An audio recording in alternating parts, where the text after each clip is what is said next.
E aí, galera, chegamos com nossa revisão de Constituição Federal. Hoje nós vamos revisar através de um mapa mental. É, Sabemos já que o mapa mental ele é uma ferramenta importantíssima para revisar, ajuda no aprendizado, ajuda a memorizar melhor as informações. Então, hoje nós vamos revisar o assunto de Constituição Federal. E lembrando que vamos revisar apenas os artigos que são cobrados em provas de saúde, certo? Então, quais são eles? Nós temos o artigo 194 e 195, que falam de Seguridade Social. Dentro da Seguridade Social encontra-se a saúde. Temos o artigo 96, 197, 198, 199 e o artigo 200. Então, do artigo 196, 196 até o artigo 200, nós temos falando sobre a saúde. Vamos lá no artigo 94, ele fala sobre o conceito de Seguridade Social. Qual é o conceito de Seguridade Social? Ele define o que é essa Seguridade Social. Então, nós sabemos que na definição de Seguridade Social, ela traz como sua composição o tripé saúde, previdência social e assistência social. Então, quando sua prova perguntar qual é o tripé da Seguridade Social, de que ela é composta, você vai saber já que é saúde, previdência social e assistência social. No artigo 94 ainda traz os princípios. Quais são os princípios da Seguridade Social? Esses princípios, eles vão nortear o funcionamento da Seguridade Social. São eles: universalidade da cobertura. Então, os benefícios da Seguridade Social, eles precisam ser universais, eles precisam chegar em toda a população, em todos os lugares do país. Temos a uniformidade e equivalência dos benefícios e dos serviços da assistência de Seguridade Social. Ou seja, essa uniformidade e equivalência significa dizer que os benefícios e serviços, eles precisam ser equivalentes, eles precisam ser entregues a quem realmente precisa. Seletividade e distributividade dos benefícios e serviços de saúde ou de seguridade social. Saúde se enquadra dentro deles. Essa seletividade e distributividade significa dizer que os serviços eles vão ser selecionados e vão ser oferecidos apenas aqueles benefícios que a população realmente precisa. Irredutibilidade dos benefícios, irredutibilidade dos benefícios de seguridade social significa dizer que o valor do benefício oferecido à população ele nunca pode ser reduzido, não pode diminuir o benefício que é dado ao cidadão. Equidade da distribuição dos benefícios e dos serviços de seguridade social. Essa equidade remete à lembrança de igualdade e significa dizer que vai distribuir de forma igual, vai distribuir de forma de que não tenha-se preconceitos, que não tenha-se vantagens para uma classe ou para outra. Princípio da diversidade do custeio, ou seja, vários órgãos, vários grupos sociais vão custear, vão dar recursos para a Seguridade Social. E ainda o caráter democrático e descentralizado de gestão da Seguridade Social. Esse caráter democrático e descentralizado de gestão, ele é oferecido através de um sistema chamado de quadripartite, ou seja, onde 4 grupos sociais vão gerir a Seguridade Social. Nós temos os empregadores, os trabalhadores, os aposentados e o governo fazendo essa gestão, ou seja, 4. Vamos para o artigo 95. No artigo 95 vai falar principalmente sobre o financiamento. O financiamento da Seguridade Social. Quem é que vai financiar a Seguridade Social? a Seguridade Social vai ser financiada por toda a sociedade. Dentro desse financiamento, encontramos ainda os entes federativos, ou seja, União, Estados, Distrito Federal e municípios. E ainda temos outras fontes de colaboração para esse financiamento.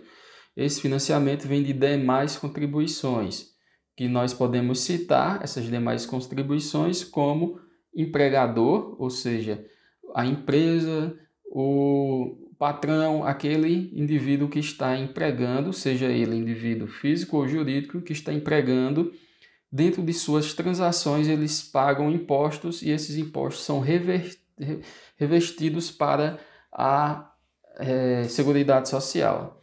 Ainda o trabalhador, na sua folha salarial, ele tem-se abatimentos, tem-se impostos que são cobrados e esses impostos também são direcionados para a Seguridade Social. Concursos de prognósticos correspondem a outra fonte de contribuição. Os concursos de prognóstico, lembrando que são os jogos, como por exemplo as corridas de hipismo, apostas em corridas de hipismo, jogos na Sena, Mega Sena, ou seja, esses jogos de azar que são legalizados. Eles têm impostos que incidem sobre os seus custos. Ainda temos impostos sobre os importadores, pessoas quando importam utensílios, importam materiais, importam alguma coisa, antes de entrar no Brasil, eles sofrem uma vistoria na alfândega e esses produtos são taxados. E essas taxas elas são direcionadas para a Seguridade Social.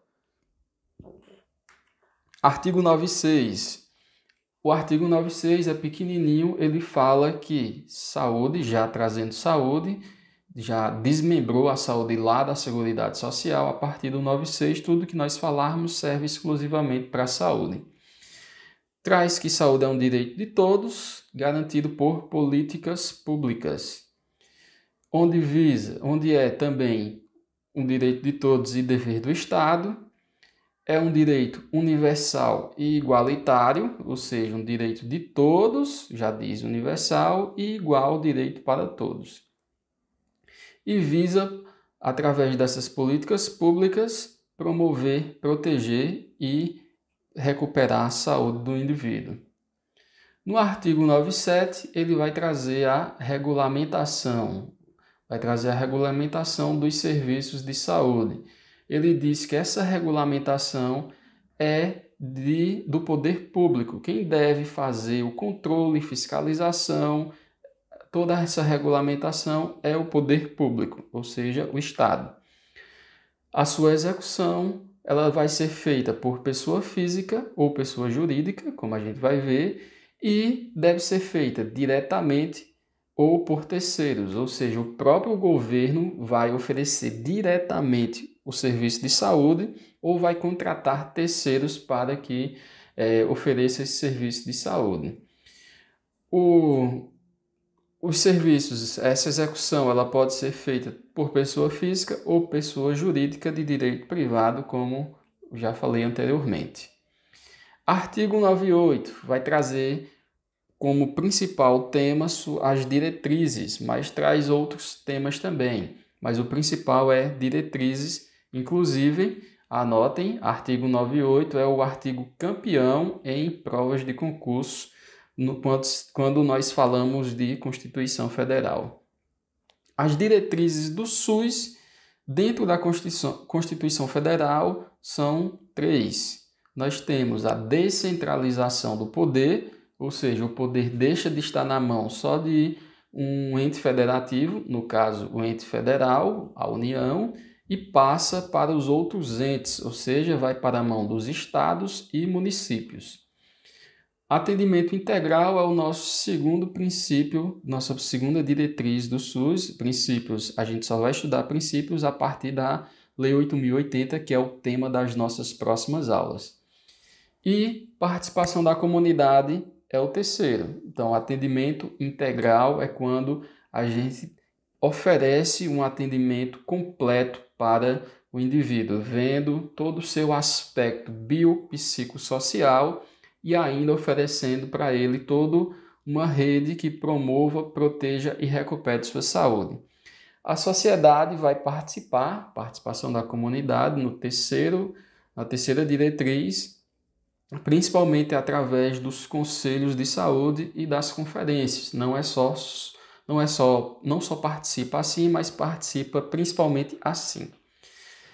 Nós temos ainda dentro do artigo 98, ele vai trazer a distribuição dos recursos, na verdade, quantos por cento, qual o mínimo que cada ente federativo vai ter que contribuir.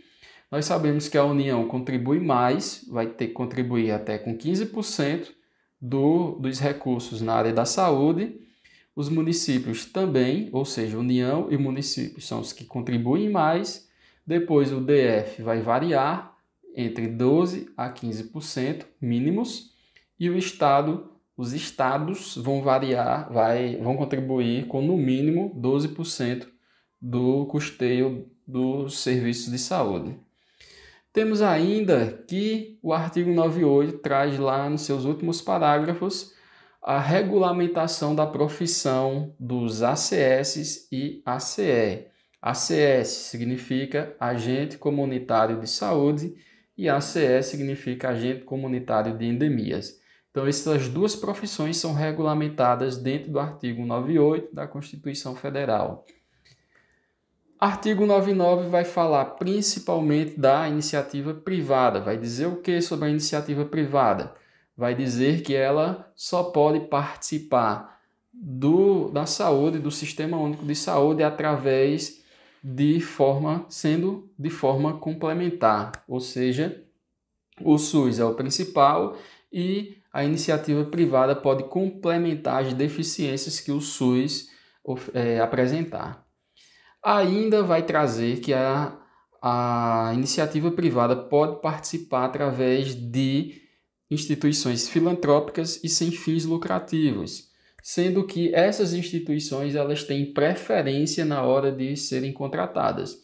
Então, quando a gente viu lá no artigo 97 que o poder público pode executar as ações de saúde através de pessoas físicas ou pessoas jurídicas, através de forma direta ou de terceiros, a gente está falando ali naquela forma de terceiros, da iniciativa privada, e quando o poder público oferece saúde de forma através de terceiros, ela deve dar preferência a entidades sem fins lucrativos e entidades filantrópicas.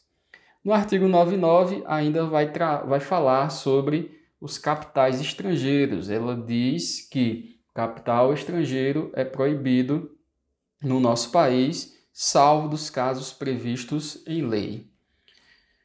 Ainda fala sobre transplante, transfusão de sangue, coleta de material biológico, onde tudo isso não pode ser comercializado, ou seja, não podemos ter comércio de órgãos, não podemos ter comércio, venda ou compra de sangue e de substâncias humanas, órgãos semelhantes a sangue e transplante de órgãos. No artigo 200 vai trazer as competências do SUS. O que é que o SUS tem como competência? O que é que compete? O que é que o SUS deve fazer?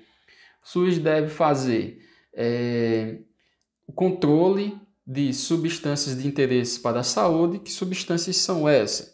Nós temos medicamentos, nós temos vacinas, nós temos hemoderivados, ou seja, substâncias que são utilizadas nos serviços de saúde, elas precisam sofrer o controle do SUS, controle, fiscalização e etc. Ainda é uma competência do SUS trabalhar as vigilâncias. No caso do artigo 200, ele traz as vigilância epidemiológica, vigilância sanitária e ainda de saúde do trabalhador. Nós temos ainda como competência do SUS a formação do corpo profissional da saúde, a formação dos recursos humanos de saúde. Então, o SUS tem um papel primordial em formar profissionais de saúde. Outra competência do SUS é participar das políticas de saneamento básico, ou seja, o SUS vai ajudar junto com os outros órgãos competentes, órgãos de infraestrutura urbana, órgãos de economia, ou seja, esses órgãos articulados eles vão formular políticas de saneamento básico. Temos ainda que o SUS tem como competência a estimular o desenvolvimento científico, o desenvolvimento tecnológico e a inovação, ou seja, o SUS precisa de fazer esse tipo de estímulo, esse tipo de atividades.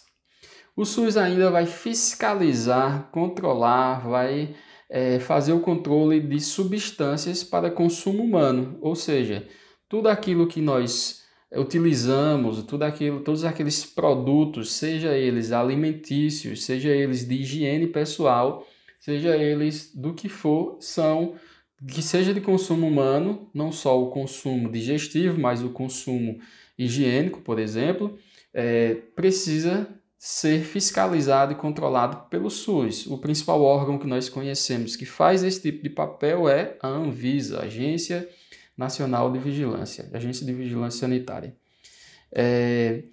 Ainda produtos perigosos, os produtos de consumo humano são fiscalizados pelo SUS, são controlados pelo SUS, os produtos perigosos também. Então aqui enquadram-se produtos radiológicos, produtos tóxicos, produtos que precisam de um controle maior, tem uma regulamentação específica para esse tipo de produtos.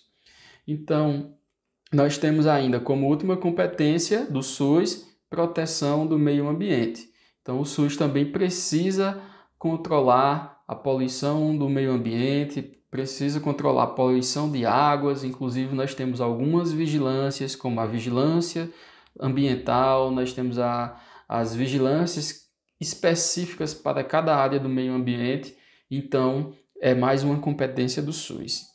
Esse daqui foi o nosso mapa mental. Se ficou alguma dúvida em algum ponto desse, pode colocar a sua pergunta aqui embaixo.